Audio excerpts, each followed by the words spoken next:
Je suis l'assistante d'un gros bonnet de la ville. Le vol de mon patron a été retardé ce week-end. Alors il m'a demandé d'aller rendre hommage à sa défunte femme. Je suis arrivée sur la tombe avec un gâteau et des fleurs. J'ai vu une série de chiffres et un nom étrange gravé sur la pierre tombale. Oh mon Dieu, ce n'est pas mon ancien pseudo de messagerie et mon numéro de compte ? Samedi, et Monsieur Larson ne me laissait aucun répit. Il m'a énuméré une tonne de pâtisseries et de snacks. Et m'a dit d'aller les chercher au plus vite. Je n'allais pas oser désobéir à ce ponte, alors je me suis immédiatement extirpée de mon lit. Après tout, j'étais payée triple aujourd'hui. Moi, génie, je peux bien me passer de sommeil, mais pas de gagner de l'argent. Ma défunte femme adorait les roses bleues. Elles sont déjà commandées, allez juste les récupérer. M'a-t-il ordonné au téléphone. Monsieur Larson, est-ce que les roses bleues sont vraiment appropriées pour un hommage ? Ai-je timidement suggéré. Monsieur Larson m'a ignoré et a continué sa liste. Il faut avouer que la femme du patron avait plutôt bon goût. Ce gâteau aux fraisias coûte une fortune, je ne m'offrirai même pas ce luxe. Je suis arrivée au cimetière chargée de sacs. Un frisson m'a parcouru l'échine. Je voulais juste en finir au plus vite et partir. 3e rangée, 5e pierre en partant du fond, je l'ai trouvée. J'ai plissé les yeux et déposé les affaires devant la tombe de la femme de mon patron. Madame, Monsieur Larson n'a pas pu rentrer aujourd'hui, ne lui en voulez pas, s'il vous plaît. Ce sont toutes vos choses préférées. Mochi à la fraise, biscuits à la rose et tout le reste. Je les ai énumérés un par un, l'eau à la bouche. C'était aussi tous mes péchés mignons. Au départ, je comptais juste fermer les yeux et partir vite, mais sur un coup de tête, j'ai voulu voir la photo sur la stèle. La femme du patron devait être très belle. Mais à la place d'une photo, il y avait un emoji de chien avec les pattes sur les hanches. Je connaissais bien cet emoji, je l'avais même utilisé comme avatar un temps. La curiosité l'a emporté, et j'ai ouvert les yeux. Dessus était gravé « Tartelette pimentée ». C'est quoi ce délire ? Ai-je froncé les sourcils ? En regardant à côté, il y avait une autre petite ligne de chiffres. Je les ai récités 2 fois, ça sonnait plutôt bien. Attends, on dirait.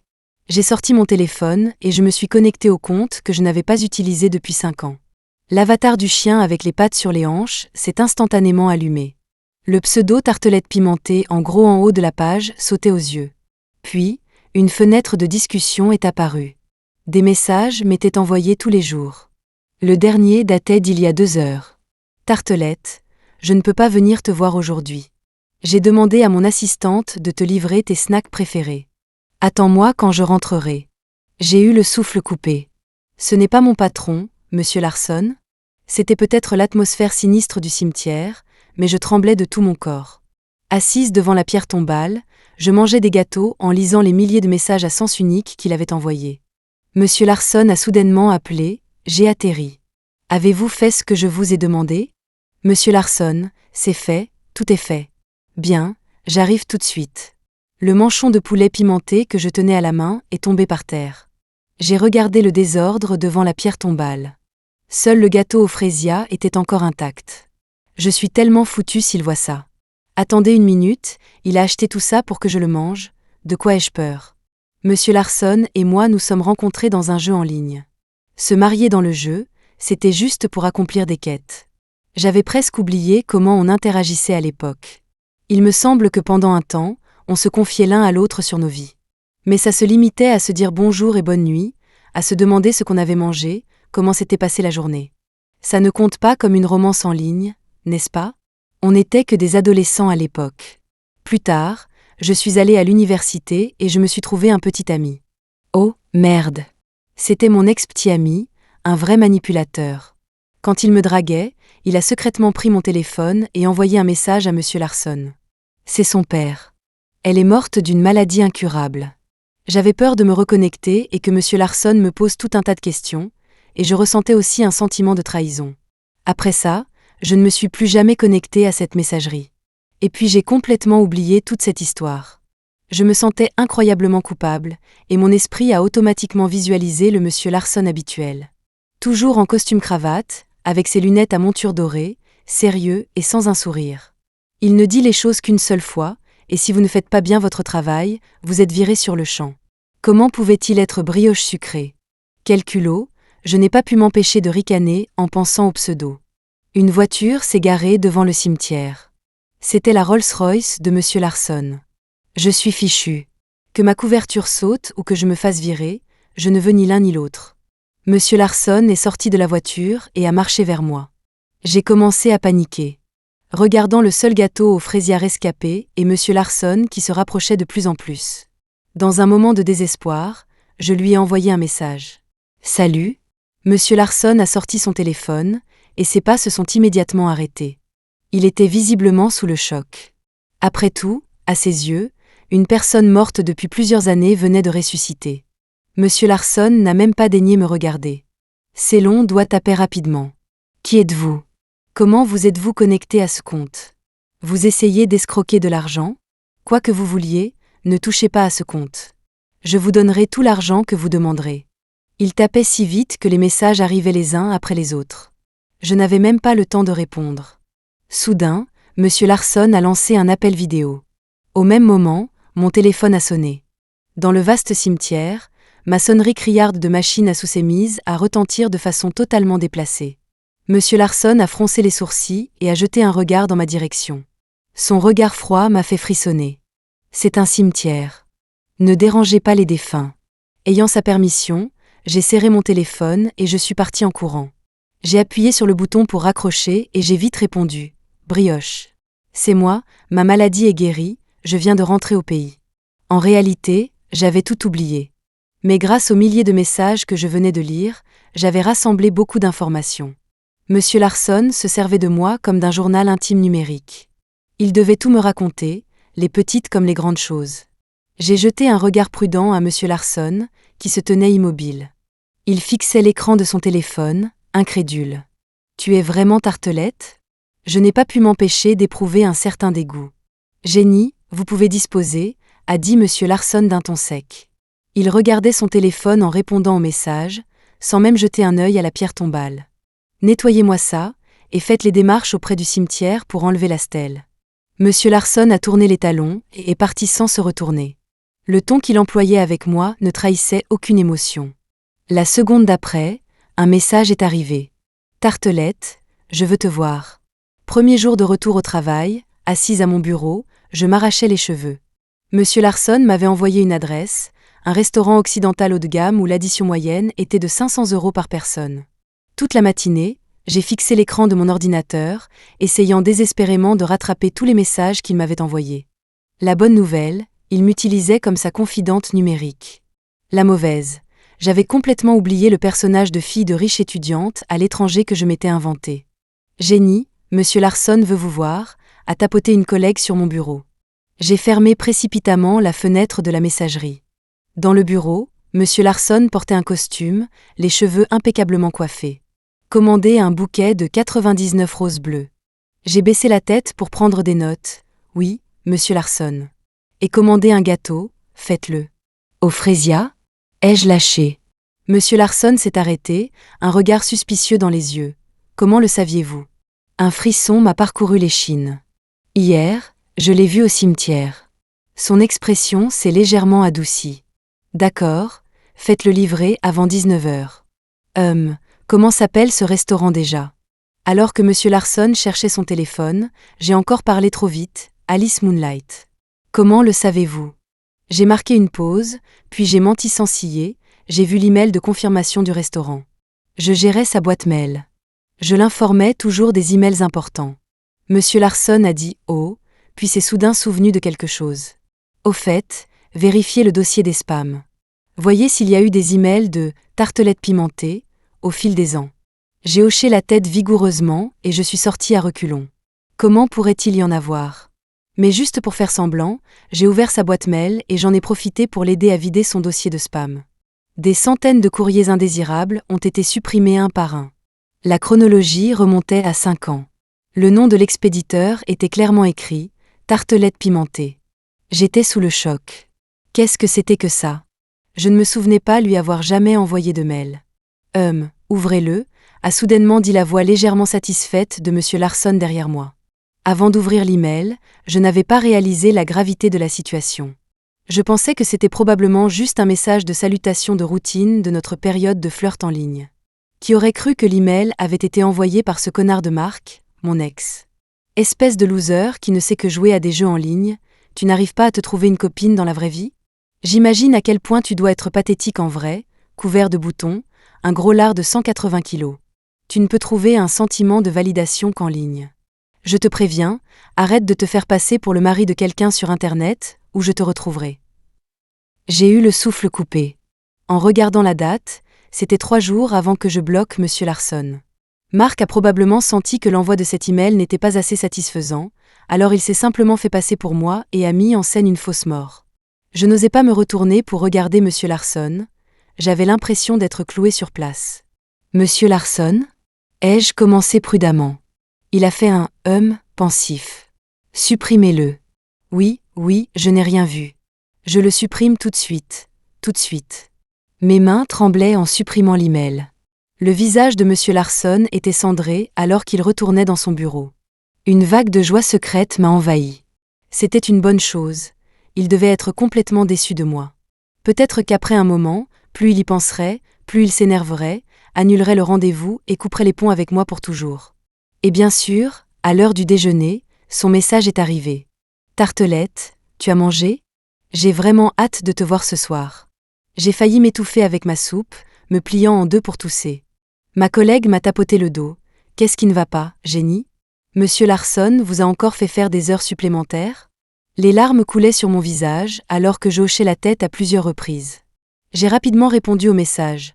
Brioche, j'ai une réunion aujourd'hui, je dois faire des heures sup imprévues, je ne peux pas venir ce soir.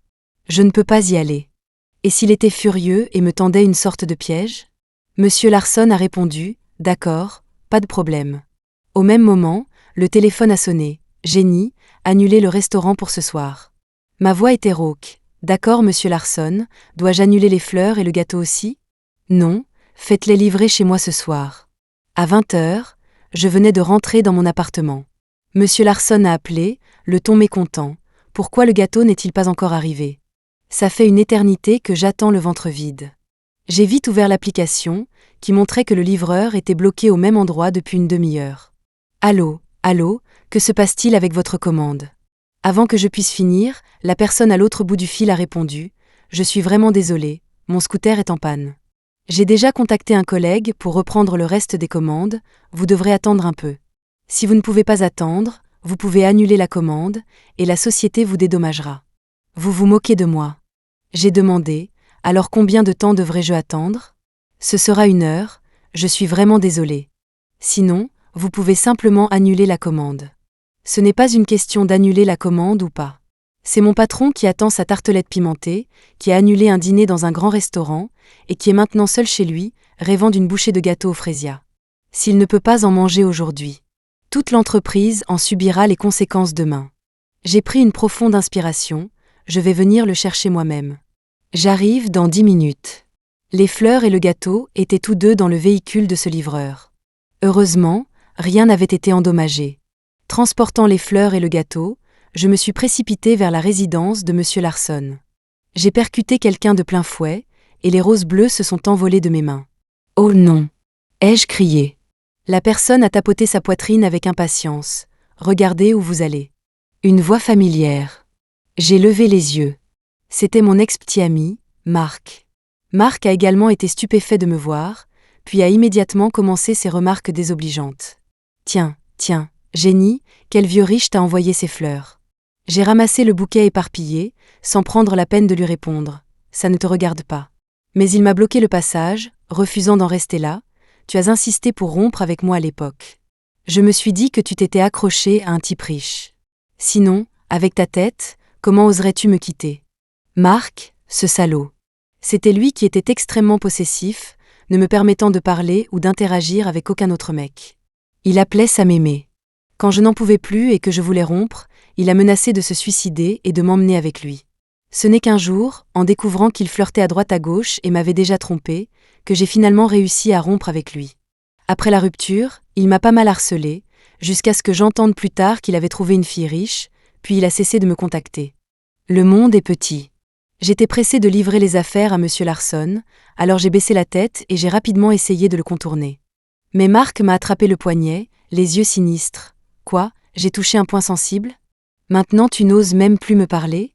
Des roses bleues de grande marque et un gâteau aux fraisias, tu n'es pas devenue une femme entretenue, par hasard? Un gâteau et des fleurs aussi chères, et tu vis dans ce quartier. Arrête de dire n'importe quoi. Les gens dégoûtants voient tout de manière dégoûtante. J'ai encore tapé dans le mille, n'est-ce pas? Je te l'avais dit, qui d'autre s'intéresserait à toi à part moi? Laissez-la tranquille. La voix froide de M. Larson est venue de derrière. Je me suis figée et je me suis lentement retournée. M. Larson, impeccablement vêtu d'un costume, nous regardait d'un air sombre. Marc a lâché mon bras et a ricané. Alors c'est ton sugar daddy? Il sait que tu as un autre mari en ligne? Mon cœur s'est emballé, les larmes me sont montées aux yeux. J'ai hurlé, tais-toi. M. Larson s'est approché de moi, me protégeant derrière lui, et a examiné Marc de la tête aux pieds. Je suis le petit ami de Jenny. Veuillez faire preuve d'un peu de respect. J'ai regardé M. Larson, surprise, et j'ai vite compris l'allusion. J'ai composé avec expertise le numéro du syndic de la résidence. Il y a un individu peu recommandable dans la résidence, s'il vous plaît, venez vous en occuper. M. Larson a pris le gâteau, ses yeux me faisant signe, montez. J'ai rapidement suivi ses pas. Sentant le regard vicieux de Marc dans mon dos, j'ai frissonné et j'ai pris le bras de M. Larson. Il a sursauté, et il m'a semblé que ses oreilles rougissaient. Le groupe de discussion du syndic de la résidence de M. Larson était en effervescence. En tant qu'assistante, j'étais bien sûr dans le groupe. Je m'occupe généralement de ces divers paiements, y compris de contacter la femme de ménage. Des photos de Marc agissant de manière suspecte circulaient, à toute vitesse, dans le groupe du syndic. De nombreux résidents ont dit l'avoir vu rôder dans le quartier. Une résidente a envoyé un message vocal, pleine d'exaspération. Cette personne est mon ex-petit ami, il me harcèle dans le quartier tous les jours. Le syndic peut-il renforcer la sécurité? C'est un quartier résidentiel haut de gamme, ne laissez pas n'importe quelle racaille entrer. La fille du groupe S, Wendy, a dit M. Larson derrière moi, puis a demandé. D'après ce que je vous ai entendu dire tout à l'heure, c'est aussi votre ex-petit ami? J'ai éteint mon téléphone, ne voulant pas me souvenir. J'ai fait mes études dans la capitale, c'était mon petit ami à l'université, un vrai connard. M. Larson n'était pas très intéressé par mon passé. Pendant que nous parlions, il avait déjà déballé le gâteau. Il y avait aussi une bouteille de vin rouge à moitié vide sur la table à manger. Pas de verre à vin, on aurait dit qu'il avait bu directement à la bouteille. Monsieur Larson, merci d'avoir livré ça après le travail. Vous avez mangé? Les mots « j'ai mangé » sont restés coincés dans ma gorge.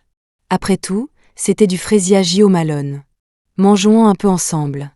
Avec l'approbation du patron, je n'ai pas hésité à prendre mon couteau et ma fourchette. Mais il n'a pris que quelques bouchées et a posé sa fourchette d'un air las. Monsieur Larson, pourquoi ne mangez-vous pas? En fait, je n'aime pas ça. C'est ma. Il s'est interrompu, le terme défunte femme n'étant manifestement plus approprié. C'est le préféré de mon ex-petit ami. Je me suis étouffée avec la crème. Dans sa tête, j'étais vraiment une girouette. En tant qu'assistante, je ne devrais pas me mêler de la vie privée du patron. Surtout d'un potin aussi choquant. Mais qui a fait de moi l'héroïne de ce potin? Je voulais savoir comment, en une seule journée, je m'étais transformée de défunte femme, petite amie, à ex-petite amie. Si rapidement. Vous n'aviez pas réservé un restaurant cet après-midi? Ai-je demandé vaguement. Monsieur Larson a eu un rire autodérisoire. Ex-petite amie, c'était juste un vœu pieux de ma part. Il a pris le vin rouge et en a bu quelques gorgées. J'ai sournoisement mangé un autre morceau de gâteau. Et j'ai continué à l'écouter vider son sac. Avant, j'ai toujours pensé qu'elle et moi étions dans une relation à distance. Ce n'est qu'en voyant l'email aujourd'hui que j'ai réalisé qu'elle avait un petit ami. Il y a 5 ans, quand elle a dit qu'elle avait une maladie incurable et qu'elle était décédée, tout était un mensonge. C'était juste une excuse pour se débarrasser de moi. Même aujourd'hui, elle n'a pas voulu me voir. Peut-être que cette relation est ridicule pour elle. Je n'avais jamais vu M. Larson aussi abattu. C'était un contraste si frappant avec le grand ponte de la capitale, d'habitude si calme et posé. Il a bu, oui. Je me suis dit, il doit être une personne complètement différente quand il est ivre. Sévère quand il est sobre, mélancolique quand il est pompette. Ça n'a rien à voir avec moi, tartelette pimentée. Je l'ai réconforté, Monsieur Larson, vous êtes si exceptionnel. Cette fille n'a tout simplement pas de goût. Non, a dit Monsieur Larson de manière décisive. Elle est très exceptionnelle. Je suis perdue. Bien que je sois riche, je n'avais pas d'amis en grandissant. J'étais très gros, moche et peu sûr de moi quand j'étais enfant, et aussi très bête. Ce n'est que lorsque je l'ai rencontrée que j'ai osé m'ouvrir. Elle était comme mon exutoire, m'écoutant me plaindre tous les jours. J'ai essayé de me souvenir, je n'étais qu'au lycée à l'époque. En l'écoutant parler des problèmes d'une famille riche tous les jours, je pensais qu'il se vantait ou qu'il était schizophrène. Mais je ne voulais pas le démasquer, alors j'ai juste joué le jeu pour la forme. Mes notes étaient terribles, mais elle est entrée à Stanford et n'arrêtait pas de m'encourager en me disant que je pouvais être comme elle. Je me suis juré d'être digne d'elle et d'aller dans la même université. Cette année-là, je préparais mes examens, j'ai perdu du poids et j'ai étudié dur, tout ça pour la rattraper. Qui aurait cru qu'en arrivant à Stanford et en rassemblant mon courage pour l'inviter à sortir, on me dirait qu'elle avait une maladie incurable. Monsieur Larson a terminé de se remémorer ses souvenirs. Il a jeté un coup d'œil à mon moi pétrifié. Stanford? Elle a dit qu'elle était entrée à Stanford? J'ai vraiment envie de me gifler. Génie, comment as-tu pu te vanter à ce point? Monsieur Larson, voyant que je ne le croyais pas, et avec l'alcool qui faisait effet, a sorti une photo de sa poche. Vraiment, elle m'a envoyé une photo.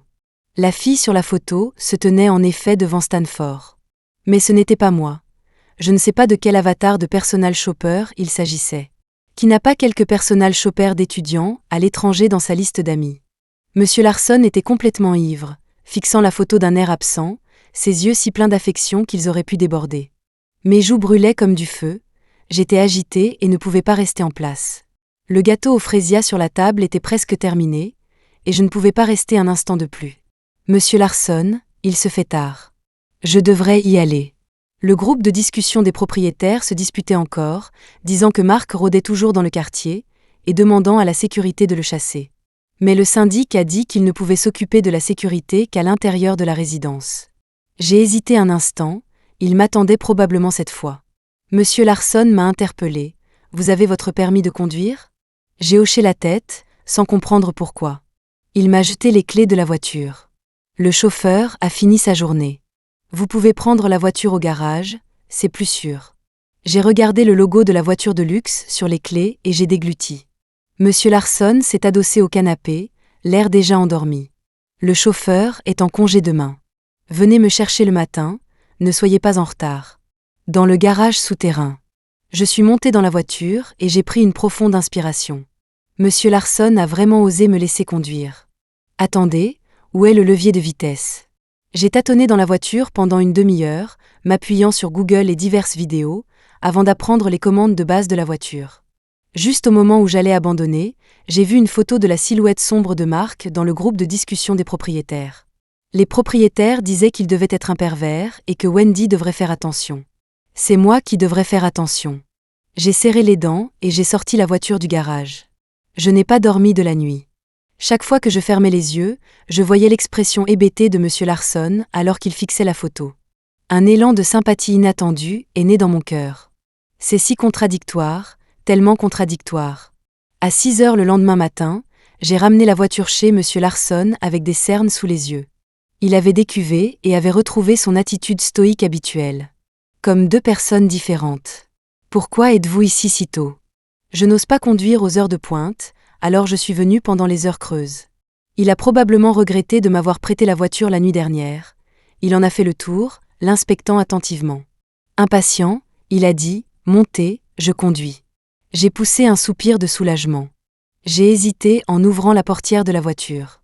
Si le patron conduit et que je m'assieds à l'arrière, ça ne ferait pas de lui mon chauffeur? Je devrais m'asseoir sur le siège passager. Mais pour éviter que son siège passager ne soit une place réservée, j'ai quand même demandé prudemment. Monsieur Larson, ça ne vous dérange pas si je m'assieds sur le siège passager? Monsieur Larson ne m'a pas regardé et a dit froidement. Dépêchez-vous, ou vous pouvez prendre le bus. D'accord. Nous sommes restés silencieux tout le long du trajet. En fait, ce que Monsieur Larson m'a dit hier soir. C'était plus que tous les mots qu'il m'avait adressés au cours des 2 années où j'ai été son assistante. Génie. Monsieur Larson a soudainement parlé, brisant le fil de mes pensées. Hein? Oh. Oui, Monsieur Larson, qu'y a-t-il? Hier soir, j'étais ivre et j'ai agi de manière inappropriée. Ce que je vous ai dit était une affaire privée. J'espère que vous ne le divulguerez à personne d'autre. Je me suis tournée à moitié, lui faisant face. J'ai fait un geste de fermeture éclair sur mes lèvres. Compris, monsieur Larson. C'est bien que vous compreniez. Nous sommes arrivés, descendez. Je suis sortie de la voiture la première, il est allé la garer seul. En fait, monsieur Larson n'était pas si déraisonnable. Quand je me suis retournée, j'ai réalisé que tous mes collègues se tenaient à l'entrée de l'entreprise, choqués. Jenny, que se passe-t-il? Monsieur Larson vous a amené au travail? Non. Est-ce que vous et monsieur Larson êtes venus travailler ensemble? Vous étiez assise sur le siège passager de monsieur Larson? Est-ce que notre entreprise est sur le point de mettre en scène un de ces feuilletons où le PDG autoritaire tombe amoureux de son assistante? Moi, ne dites pas de bêtises. À 6 heures du matin, monsieur Larson et moi sommes allés inspecter un projet. Moi, je n'ai pas besoin de brouillon pour mentir. Ça se voit dans mes discussions sur la messagerie avec monsieur Larson. Les expressions de mes collègues sont instantanément passées de la curiosité à la sympathie.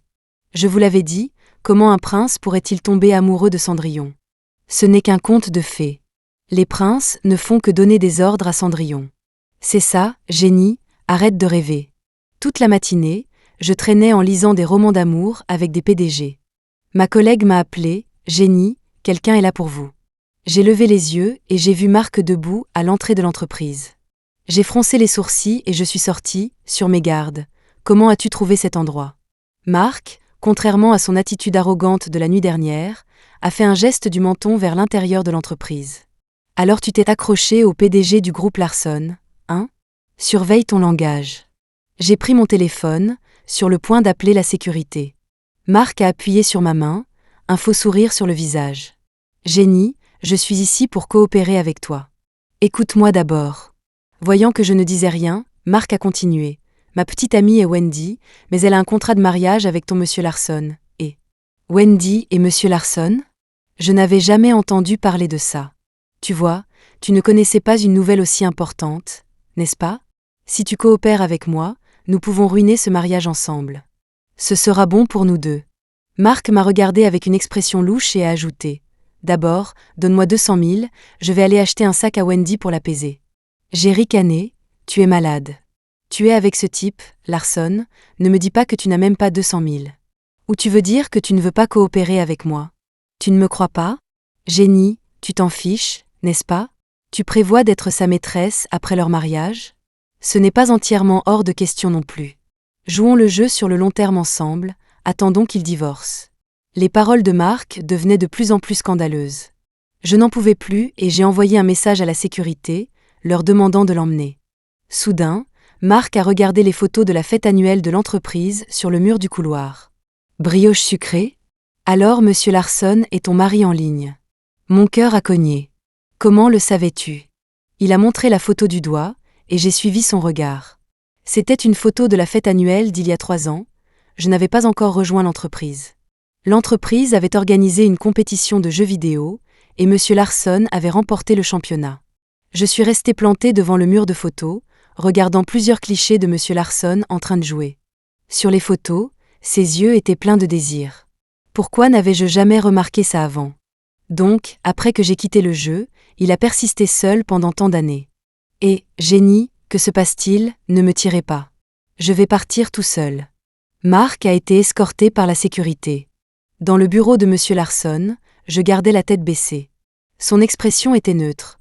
Votre ex-petit ami est venu à l'entreprise? J'ai rapidement expliqué. Monsieur Larson, je vais certainement gérer cela correctement et ça n'affectera pas mon travail. Il est resté silencieux un moment. Ce que je veux dire, c'est, soyez prudente. Prenez vos congés annuels plus tôt. Quoi? J'étais stupéfaite. Prévenez l'entreprise, les vacances commencent demain, retour au travail le 15. Mais demain, on est à peine à l'avant-veille du Nouvel An. Mon cœur a raté un battement. Serait-ce à cause de moi?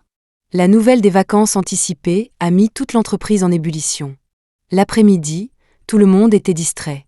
J'ai discrètement bavardé avec la fille du bureau d'à côté. J'ai demandé nonchalamment, monsieur Larson aimait jouer aux jeux vidéo avant? Elle a hoché la tête. Ouais, il était vraiment bon, mais ce jeu a fermé. C'est donc pour ça qu'il a arrêté de jouer. Une autre fille a ajouté, je connais ce jeu, 20 romances, c'est un jeu en ligne de style ancien. Pourquoi monsieur Larson aimerait ce genre de jeu? Tout le monde a une facette cachée, n'est-ce pas? Peut-être que M. Larson est secrètement un grand nerd. J'ai suivi la tendance et j'y ai joué un moment, et j'ai jeté un œil à son profil. Sa signature dans le jeu était « Bébé, j'attends que tu reviennes ». Elles ont gloussé, en se couvrant la bouche. C'est quoi bébé ah? C'est pour bébé? Tellement ringard. C'est pour brioche. Je me suis mordu la lèvre, maudite culpabilité. Mais rentrer à la maison plus tôt m'a fait oublier temporairement tout ce bazar. La maison, c'est quand même ce qu'il y a de mieux, la nourriture et les vêtements à portée de main. Le matin du réveillon du Nouvel An, j'ai rédigé un message de vœux et l'ai envoyé à M. Larson. J'ai attendu toute la journée, mais il n'a pas répondu. Toute notre famille est allée dîner chez ma grand-mère, une grande famille, heureuse et harmonieuse. Mon petit cousin réclamait à corps et à cri de jouer à l'ordinateur. Grand-mère a soulevé la housse anti-poussière. Il s'est avéré qu'un ordinateur antique était caché dans la maison. C'est l'ordinateur que Jenny utilisait quand elle était au lycée ici. 10 ans ont passé en un éclair, je ne sais pas s'il fonctionne encore. Papa Harry, cette petite coquine a fait croire à mamie qu'elle utilisait l'ordinateur pour étudier, mais en fait, elle jouait tout le temps. J'ai baissé la tête, embarrassée. Pendant mes 3 années de lycée, pour être plus près de la maison, j'ai vécu chez ma grand-mère. Chaque nuit, je veillais jusqu'à 1 ou 2 heures du matin. Grand-mère pensait que j'étudiais, mais en fait, j'étais. Soupir. Cet ordinateur devrait avoir mes historiques de discussion avec M. Larson d'il y a 5 ans. J'ai prétexté que j'étais rassasiée et j'ai donné mon téléphone à mon petit cousin. Sois sage, joue à des jeux sur le téléphone de ta sœur. Les yeux de mon cousin se sont illuminés, en se plaignant, ce vieil ordinateur est si lent. Il était en effet lent. Il a fallu 10 minutes pour se connecter à la messagerie. Il a fallu une demi-heure pour charger l'historique des discussions. À mi-parcours de la soirée du réveillon, l'ordinateur a planté 5 fois. J'ai vu mon père aujourd'hui, Tartelette, tu savais, je ne l'ai pas vu depuis 3 ans. Ton père est allé en prison? Non, il est très occupé, il ne s'est jamais soucié de moi, il ne savait que me donner de l'argent. Je veux un père comme ça. Je me sens tellement nulle, les bons amis que je pensais avoir essayé en fait de m'escroquer. Si tu as de l'argent, à quoi bon avoir des amis? Tu peux être assez fort tout seul. Mais je n'y arrive pas. Si je n'ai même pas d'amis, c'est trop solitaire. Tu as des amis, tu m'as moi. Aujourd'hui, la nounou a volé ma montre, je ne sais pas si je dois appeler la police. Ah, tu as des preuves solides? Oui, je l'ai vue de mes propres yeux, elle l'a cachée près du lit. Ce n'est pas la première fois qu'elle me vole. Mais je suis si tiraillée. La nounou s'est occupée de moi depuis que je suis petit, je ne veux pas qu'elle aille en prison pendant des décennies. Voler des choses ne te vaudra pas des décennies de prison, à moins que ce ne soit une somme énorme. Est-ce que plusieurs millions comptent comme une somme énorme? Mon conseil est de la lui revoler. Bonne idée.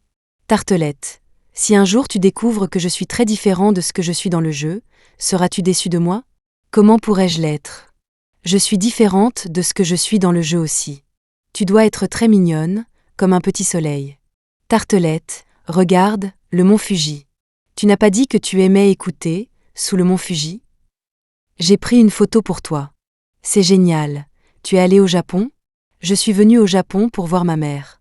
Alors je te souhaite de bonnes vacances. Pas joyeuse, il y a tellement de monde. On dirait bien, ce petit gars joufflu dans le coin est si mignon. Tu le trouves mignon? Il est si gros. Il est clairement très mignon, comment peux-tu juger les gens sur leur apparence? Nous avons bavardé comme ça, de tout et de rien, pendant 3 ans. Ce petit gars joufflu sur la photo, je ne l'ai pas reconnu à l'époque. Mais maintenant, je le reconnais au premier coup d'œil, c'est M. Larson à 90 kilos. La photo du mont Fuji, je pensais que c'était une photo prise au hasard sur Internet à l'époque. Maintenant, en regardant de plus près, le petit gars joufflu tient une carte d'identité manuscrite. Elle a été prise spécialement pour moi, mais il l'a cachée très subtilement. Si je n'avais pas délibérément zoomé, je n'aurais pas pu la voir clairement. Les gens ne devraient vraiment pas ressasser le passé, sinon, c'est un mélange d'émotions. Jenny, viens manger des raviolis. M'a appelé papa. Il est presque minuit. À table, les aînés avaient bu quelques verres. Ils criaient « des raviolis avec du vin, plus on en boit, plus on en a ». Ah bon? Je vais essayer alors. Ils prenaient 3 raviolis pour un verre, je prenais 3 verres pour un ravioli. Bientôt, j'étais complètement partie. J'ai arraché le téléphone des mains de mon cousin, ignorant ses pleurs. L'alcool aidant, j'allais me confesser, oh non, tout avouer. L'appel a abouti, et la voix froide de M. Larson s'est fait entendre. « Allô? Je lui ai demandé sans détour, Monsieur Larson, pourquoi ne répondez-vous pas à mes messages? Je ne réponds pas aux vœux envoyés en masse. Jenny, vous avez bu? Ce n'était pas un message de masse. Je vous l'ai envoyé spécifiquement. Je me sentais extrêmement lésée, ma voix a même tremblé. Avant que Monsieur Larson puisse parler, j'ai dit, j'ai quelque chose à vous dire. Parlons-en plus tard, je suis sur le point d'embarquer. C'est vrai, je crois que je lui ai réservé un vol pour le Japon pour le réveillon il y a 10 jours. Vous allez au Japon pour voir votre mère? Monsieur Larson était stupéfait, comment le saviez-vous? Mon nez a picoté, et les larmes me sont montées aux yeux. Me prendrez-vous une photo du mont Fuji? Il était abasourdi. Qu'avez-vous dit? Brioche, petit gros, je viens de voir ta carte d'identité manuscrite. Je suis désolé. J'ai baragouiné, mais la personne à l'autre bout du fil a raccroché. L'instant d'après, un appel vidéo est arrivé. C'était de Brioche sucrée. J'ai répondu, et le visage de Monsieur Larson est apparu à l'écran. Ses yeux derrière les lunettes à monture dorée me fixaient intensément, sans montrer aucune émotion. Jenny. Sa voix tremblait. À l'écran, je pleurais à chaudes larmes. Je suis désolée, je ne voulais pas vous le cacher, l'histoire de Stanford était un mensonge.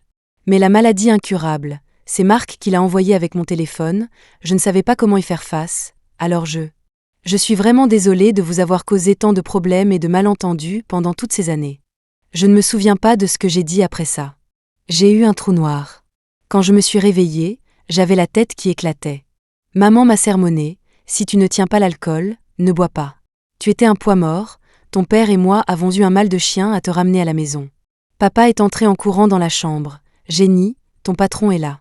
Monsieur Larson est là? Le niveau de terreur n'était pas moins grand que l'apparition d'un fantôme. Je me suis levée en catastrophe et j'ai jeté un coup d'œil par l'entrebâillement de la porte du salon.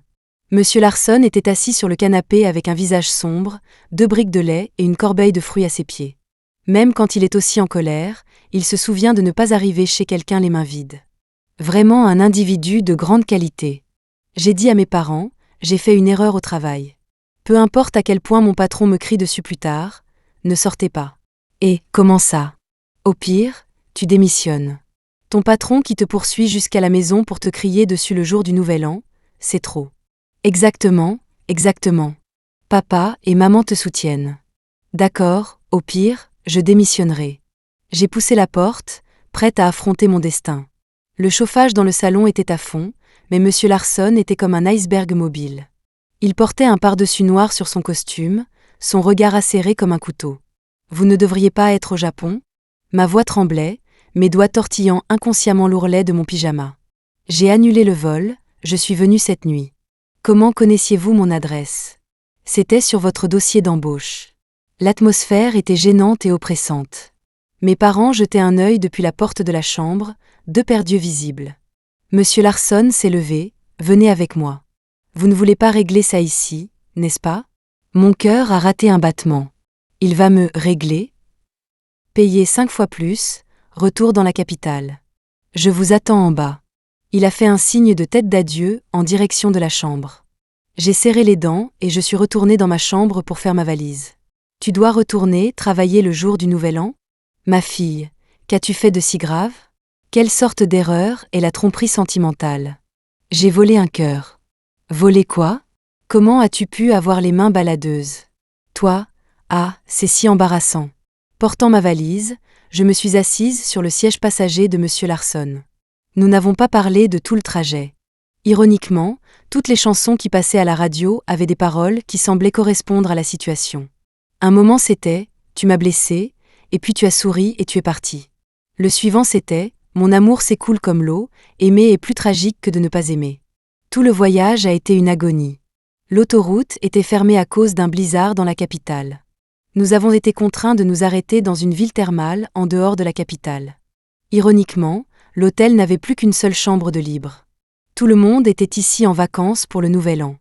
Je peux dormir sur le canapé. Ai-je déclaré. Monsieur Larson a reniflé avec hauteur. Dans la chambre, 2 ensembles de peignoirs pour les sources chaudes et des robes de chambre étaient disposés sur le lit, ainsi que des bougies, de l'aromathérapie, du vin rouge et des pétales de fleurs éparpillés partout. C'était aussi gênant que possible. Monsieur Larson est entré dans la salle de bain avec un visage sombre, et bientôt le bruit de l'eau qui coule s'est fait entendre. Est-ce qu'il prend une douche? Il ne voudrait pas, avec moi. Va-t-il me punir avec son corps? Je me suis giflée. À quoi tu penses, idiote? C'est peut-être parce que je n'ai pas décuvé du vin d'hier soir que j'ai ces fantasmes. On dit que boire plus éclaircit les idées. J'ai imité M. Larson et j'ai bu un grand verre de vin rouge. Il mettait une éternité à se laver. Mon esprit divaguait avec des pensées inappropriées. Plus je buvais, plus mes pensées devenaient extravagantes. Non, je dois aussi me tremper dans l'eau et me calmer. J'ai attrapé une tenue de bain et je me suis dirigée vers le bain privé dans la pièce intérieure. Ignorant le panneau, veuillez ne pas vous baigner dans la source chaude après avoir bu de l'alcool. J'ai plongé directement dedans. L'eau chaude a coulé sur ma poitrine. L'alcool m'est instantanément monté à la tête. Soudain, un cri aigu a explosé près de mon oreille. Génie. Monsieur Larson se tenait au bord de la piscine, des gouttelettes d'eau accrochées à ses cheveux. Son visage était cendré alors qu'il m'attrapait le poignet. Savez-vous à quel point il est dangereux de se baigner dans une source chaude après avoir bu? J'ai gloussé bêtement et j'ai touché son menton dégoulinant. Brioche, tu es beaucoup plus beau en vrai que dans le jeu. Levez-vous. Il a soudainement forcé, me tirant hors de la piscine. Tout mon corps est tombé sur lui, et j'ai reculé de quelques pas en chancelant. Son peignoir était ouvert sur le devant, révélant ses tablettes de chocolat. J'ai seulement senti un flot chaud couler de mon nez. Vous saignez du nez. Monsieur Larson a serré les dents et a tiré une serviette pour m'envelopper. Génie, vous êtes vraiment. Il m'a installé tant bien que mal sur le lit. Cherchant un coton hémostatique dans la trousse de premier secours de la chambre. J'ai penché la tête en arrière pour regarder la lumière, les larmes des coins de mes yeux tombant dans mes oreilles. Je suis désolée, mais Brioche ne serait pas aussi brutal. Ses mouvements se sont arrêtés, et il a inséré avec hésitation le coton hémostatique dans ma narine. Ce sera fini dans un instant. Monsieur Larson s'est assis en face de moi, son expression adoucie ne durant pas plus de 3 secondes. Savez-vous, à l'époque, pour entrer à Stanford, je ne dormais que 4 heures par jour? Je suis passé de 100 kilos à 54. Quoi, vous motivez à entrer dans une grande école et à perdre du poids? C'est ma faute maintenant. Je me suis agitée, et mon autre narine a commencé à saigner aussi. Mais ce qu'il disait n'était clairement pas humain. Si j'étais entrée dans une grande école et que j'étais devenue belle et mince grâce à quelqu'un à l'époque, je le remercierais à profusion. Mes 2 narines étaient bouchées. J'étais toujours indignée. On dit tous que les relations en ligne ne devraient pas devenir réelles. Vous voyez, la différence est énorme. Vous êtes aussi doux en ligne que vous êtes brutal en réalité. Puis, ma bouche a été couverte aussi. Je voulais crier. Monsieur Larson m'a tenu la tête, son invasion comme une violente tempête. Remplie de colère et de retenue. Même si j'avais bu, j'étais toujours consciente. Je l'ai repoussé de toutes mes forces. Vous avez un contrat de mariage avec Wendy de la famille, où je ne serai pas une maîtresse. Monsieur Larson a soudainement souri. Celui qui a un contrat de mariage avec Wendy est mon petit frère, né de mon père et de ma belle-mère. Les bonnes choses comme ça ne m'arrivent jamais. C'est une bonne chose. Les bonnes choses? Monsieur Larson s'est penché de nouveau, et j'ai sauté sur mes pieds, agitant les mains. Je ne peux pas respirer. J'ai retiré le coton hémostatique et j'ai pris 2 grandes inspirations. D'accord, venez. Peut-être qu'il avait encore beaucoup de ressentiment dans son cœur. Mais j'étais prête à le persuader avec un baiser. Après tout, face à Brioche sucrée. Je l'avais encore complètement dans ma poche. Épilogue. Le nouvel an suivant, je ne suis pas rentrée chez moi. Au lieu de cela, je me suis envolée pour le Japon avec Monsieur Larson. Sa mère m'aimait beaucoup et a dit avec reconnaissance « Bouboule n'a pas été aussi heureux depuis longtemps. » Bouboule? C'est son surnom? La mère a couvert sa bouche et a ri, me chuchotant à l'oreille. Monsieur Larson était impuissant et m'a entraînée, ne me permettant pas d'entendre ces histoires embarrassantes d'enfance. « Fais tes valises, nous partons demain. » A-t-il dit d'un ton autoritaire. « Non, je veux rester avec votre mère quelques jours de plus. Si vous voulez partir, partez seul. » Monsieur Larson a dit « Oh, je pensais à l'origine t'emmener voir le mont Fuji demain. » Allons-y, allons-y, allons-y aujourd'hui. Zut, il semblerait que ce soit lui qui me mène par le bout du nez.